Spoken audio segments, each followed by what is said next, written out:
नमस्कार दोस्तों, स्वागत है हमारे यूट्यूब चैनल पर। आज हम इस वीडियो में टमाटर की संपूर्ण खेती के बारे में बात करेंगे। इसमें कार्य क्या क्या होते हैं, कैसे होता है, इसका उपयुक्त टेम्परेचर क्या होता है, इसकी बुआई कब की जाती है, कैसे इसका हम अच्छे से अच्छा उत्पादन ले सकते हैं। छोटी और बड़ी से बड़ी बात इस वीडियो के माध्यम से करेंगे। तो वीडियो स्टार्ट करने से पहले अगर आप हमारे चैनल पर नए हैं तो चैनल को सब्सक्राइब कर लीजिए, लाइक कर दीजिए और शेयर की कर दीजिए, ताकि हम और जो वीडियो बनाते रहें उसके बारे में आपको जानकारी मिलती रहे। तो चलिए वीडियो स्टार्ट करते हैं। तो सबसे पहले हम टमाटर के बारे में थोड़ा सा जान लेते हैं। तो टमाटर, जैसे कि टमाटर की बात आती है तो ये हमारी सब्जियों में सबसे प्रमुख स्थान रखता है और ये हमारे स्वास्थ्य के लिए बहुत ज़्यादा लाभदायक होता है, क्योंकि स्वास्थ्य में इसमें विटामिन्स और खनिज, साथ ही साथ इसमें कैल्शियम और बहुत सारे प्रकार के तत्व इसमें पाए जाते हैं, जो हमारे शरीर में बहुत अच्छे से, बहुत बेहतर तरीके से हमारे शरीर के विकास और रोग प्रतिरोधक क्षमता बढ़ाते हैं। और इसका उपयोग काफ़ी ज़्यादा खाद्य पदार्थों के रूप में होता है, क्योंकि इसके कारण काफ़ी ज़्यादा मार्केट में बहुत सारी ये प्रोडक्ट भी बनाए जाते हैं जो हम लोग मार्केट से लाते हैं, टमाटर के, जो टमाटर से बनाए जाते हैं। अगर अब हम जानकारी के बाद अगर हम इसके क्लाइमेट की बात करते हैं, यानी इसके कब ये हमें किस तापमान पर इसे उगाना चाहिए, यानी जलवायु की अगर हम बात करते हैं, तो इसकी खेती भारतवर्ष में सभी जगहों पर लगभग लगभग होती है। और ये जो होती है ये ठंडी के लिए थोड़ा कम उपयुक्त होती है, क्योंकि ये पाला सहन नहीं कर सकती है। और पाला सहन नहीं कर सकती है, जो इसका उपयुक्त टेम्परेचर जो होता है, जो इसके ठंडी के लिए बता रहे हैं, जो माना जाता है वो 18 से 27 डिग्री सेल्सियस के बीच इसकी ग्रोथ जो होती है वो बहुत ही बेहतर और बहुत ही शानदार होती है। यानी कि अगर हम बात करते हैं तो रात में जब हमारे ये 15 डिग्री सेल्सियस के बीच, यानी जो रात में कड़ाके की ठंडी पड़ती है, उस समय पौधे में दिक्कतें आने के चांसेस रहते हैं।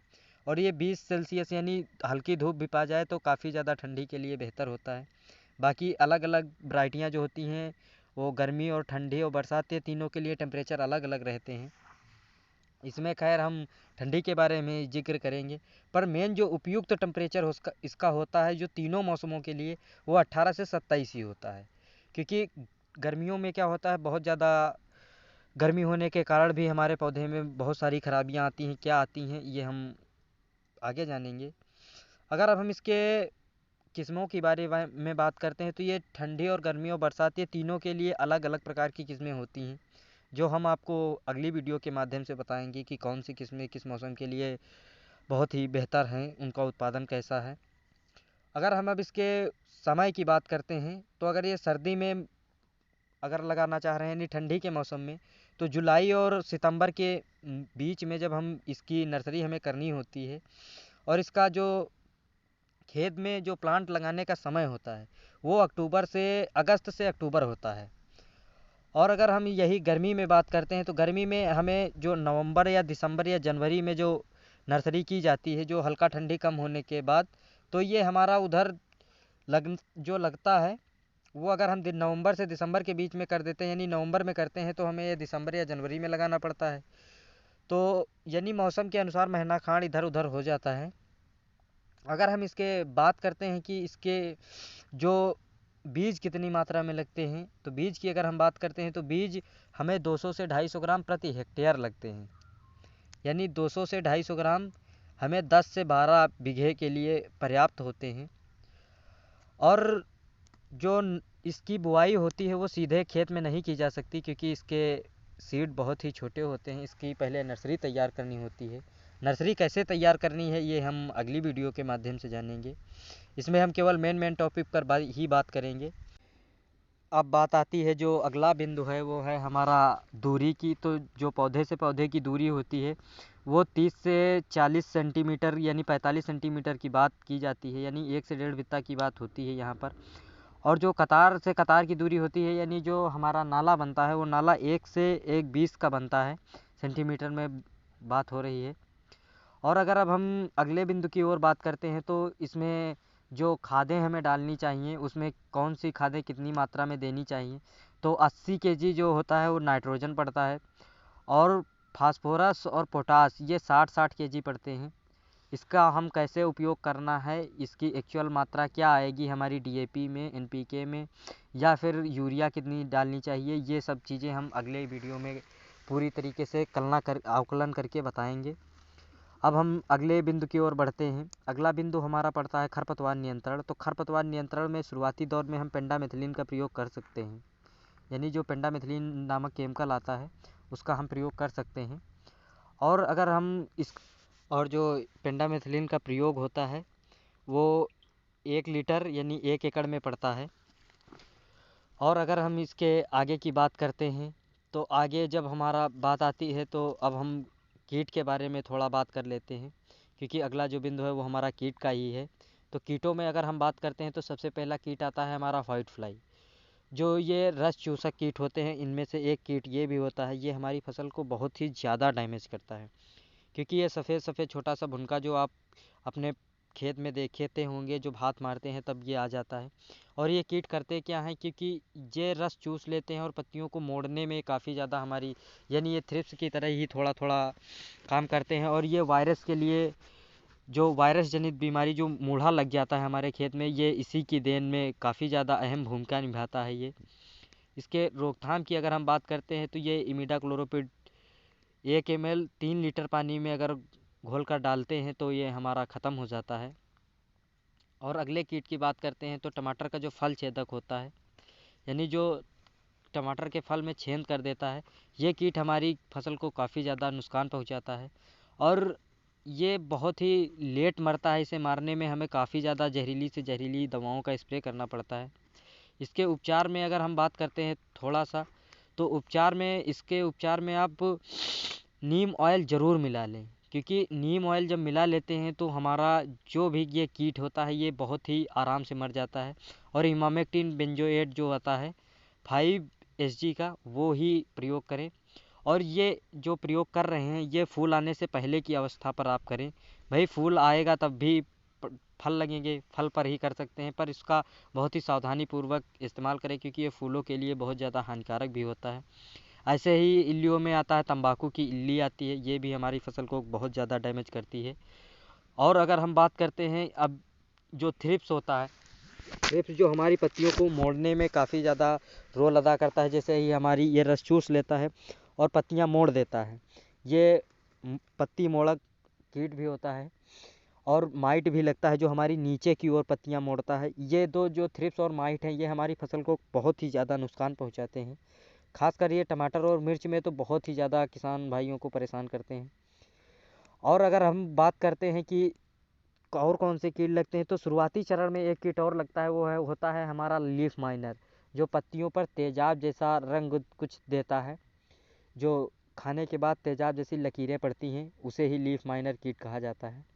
अगर अब हम इसके कीटों के बाद रोग की बात करते हैं, तो रोग में सबसे पहला जो आता है वो हमारा होता है डंपिंग ऑफ, यानी जो जड़ों से ऊपर और तने के बीच का सड़ जाना और पौधे को एकदम से मुरझा के गिर जाना, जो तने पर सड़न आ जाती है, उसे ही डंपिंग ऑफ कहा जाता है।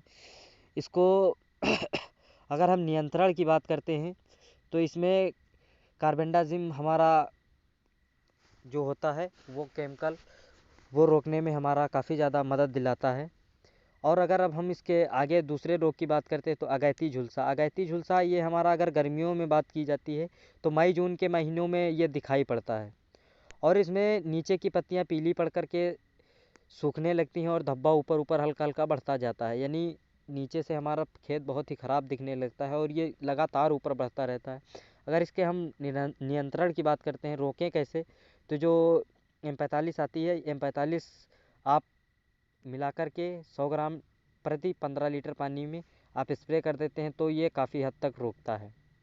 और अगर पछेती हम झुलसे की बात करते हैं तो पछेती झुलसे में हमारा जो डाइथेन M45 आता है, इसका उपयोग हमें करना चाहिए, क्योंकि ये ऊपर से हमारे अटैक करता है और पत्तियों को पीला पड़कर बहुत ही जल्दी ये समाप्त करता है हमारी फसल को। क्योंकि इसके साथ जो आता है वो बैक्टीरियल ब्लाइट होता है, यानी इसमें कुछ बड़े धब्बे बनकर आते हैं और ये एकदम से रातों रात या 24 घंटे 36 घंटे में हमारी फसल को बर्बाद करने में काफ़ी ज़्यादा अहम भूमिका निभाता है। और अगर हम इसके आगे की बात करते हैं कि जो आगे रोग आता है वो होता है हमारा मोज़ेक रोग, यानी जो हमारा वायरस होता है, जिसे हम लोग वायरस कहते हैं, जो जब ये मूढ़ा, जिसे लोग आम भाषा में मूढ़ा कहा जाता है, यही मूढ़ा ही होता है। इसमें पत्तियां छोटी और खुरदरी निकलने लगती हैं और फल फूलों की संख्या बहुत ही कम होती है। इसमें सबसे ज़्यादा रोल निभाती है वो सफ़ेद मक्खियाँ निभाती हैं। इसके लिए अगर हम और ज़्यादा बेहतर इलाज करना चाहते हैं तो इसके बारे में हम आगे बात करते रहेंगे कि कौन सा केमिकल कब और कैसे डालना है। तो यानी हमने इस वीडियो के माध्यम से इसका जलवायु समझा, और एक सबसे अहम बात जो रह गई है वो हमारे शायद पहले भूल गए थे, माफ़ करना। जो मिट्टी है, वो मिट्टी इसके लिए सबसे उपयुक्त जो रहती है वो दोमट मिट्टी रहती है। दोमट मिट्टी में बहुत ही अच्छा ये ग्रोथ देता है, बहुत अच्छा उत्पादन मिलता है, और साथ ही साथ जल निकास की इसकी उचित व्यवस्था होनी चाहिए। यानी जो हमारा खेत हो वो समतल हो। कैसे कैसे खेत तैयार करना है इसके बारे में हम पूरी जानकारी दे देंगे। खैर, उसके बारे में कोई विशेष दिक्कत नहीं, इसमें तो मैंने पूरा आपको बताया है कि कैसे क्या होता है। तो अगर अभी लास्ट पॉइंट की अगर हम बात करते हैं तो तुड़ाई की, तो तुड़ाई जब होती है तो हमारा जो इसकी तुड़ाई होती है वो एक दिन पहले करनी होती है हमें, क्योंकि जो हल्के लाल पर जैसे ही हल्का लालपन आता है तैसे ही हमें इसकी तुड़ाई कर लेनी चाहिए, क्योंकि हमें कभी कभी क्या होता है दूर मंडियों को भेजना भी होता है। तो ज़्यादा पकाने के चक्कर में हमारी फसल को काफ़ी ज़्यादा क्षति हो जाती है, जहाँ पर जैसे ही फलों में धक्का लगना और बहुत सारी क्रियाएँ होती हैं, उतार चढ़ाव, जिससे हमारे फल ढीले पड़ जाते हैं, तो हमें उचित रेट नहीं मिलता। तो इसलिए हमें थोड़ा कच्चे ऊपर ही तुड़ाई कर लेनी चाहिए अगर हम दूर भेज रहे हैं तब। और अगर हम इसके उत्पादन की बात करते हैं तो उत्पादन जो होता है, जो सामान्य वैरायटियाँ होती हैं, सीजन के अनुसार अगर हम बात करते हैं तो उत्पादन घटता बढ़ता रहता है। तो सामान्यतः जो अनुमान लगाया गया है वो 50 से 55 टन प्रति हेक्टेयर का लगाया गया है, यानी 10 से 12 बीघे में जो होता है वो 50 से 55 टन, बल्कि उत्पादन ज़्यादा होता है। और अगर अब हम बात करते हैं कि वैरायटियाँ हम कैसे लेंगे, कौन सी लेंगे, तो हम इसके बारे में हम आपको लगातार जानकारी देते रहेंगे कि किस सीज़न में कौन सी उपयुक्त होती हैं। तो जैसे अभी गर्मी आने वाली है, तो गर्मियों के बारे में भी हम बताते रहेंगे कि कौन सी कब वैरायटी हमें चुनना होता है। तो हमने मुख्य दोबारा जान लेते हैं कि कौन कौन से हमारे रोग होते हैं, क्या क्या होता है। तो जलवायु मैंने बता दी जो सर्व उपयुक्त होती है इसके लिए, वो 18 से 27 सेंटीमीटर 27 सेंटीग्रेड होती है।